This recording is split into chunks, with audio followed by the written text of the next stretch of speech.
রোদ্রের মধ্যে হাল বাও তুমি, রইদে পুরে তোমার গাও।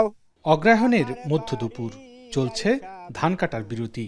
ক্লান্তি দূর করতে সুরের খেলা জমেছে কৃষক আব্দুল করিম মিয়ার গলায়। জীবন জয়বন করব দান, এক বালিশে রাইকা মাতা। ময়মনসিংহে প্রত্যন্ত জনপদের চারপাশে টইটম্বুর আমন ধান। সেই কাকডাকা ভোর থেকেই ধান কাটায় ব্যস্ত কৃষকরা। মাঠে ধান কাটা উৎসব, মিশে আছে কৃষকের শ্রম আর ঘামে মাখা বিষাদও। 3 সন্তানের পিতা গোলাম মোস্তফা এবার নিচু 10 কাঠা জমিনে আবাদ করেছিলেন আমন ধান।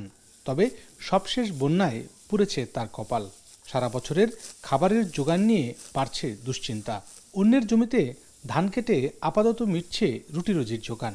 ধান করাটাই খুব লস, মানে কৃষকের কোনোভাবেই পোষায় না। সারের দাম বেশি, বিষের দাম বেশি, কামলা তো পাই না।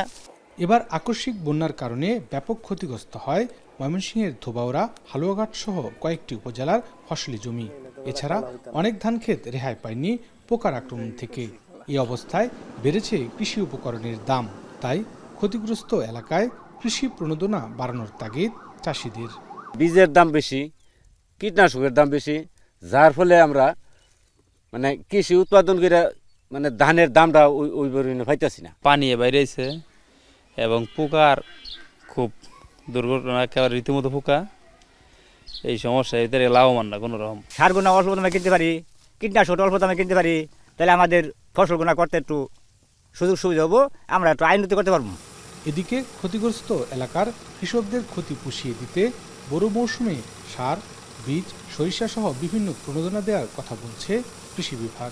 আমরা আশা করতেছি যে এবার বড় মৌসুমে যে ধান আমাদের দেওয়া হচ্ছে, সরকারিভাবে আমাদের কৃষি ডিপার্টমেন্ট আপনার হাইব্রিড বীজ দেওয়া হচ্ছে প্রণোদনা হিসেবে, যাতে আমরা আমনের সেই ক্ষতিটা পুষিয়ে উঠতে পারি।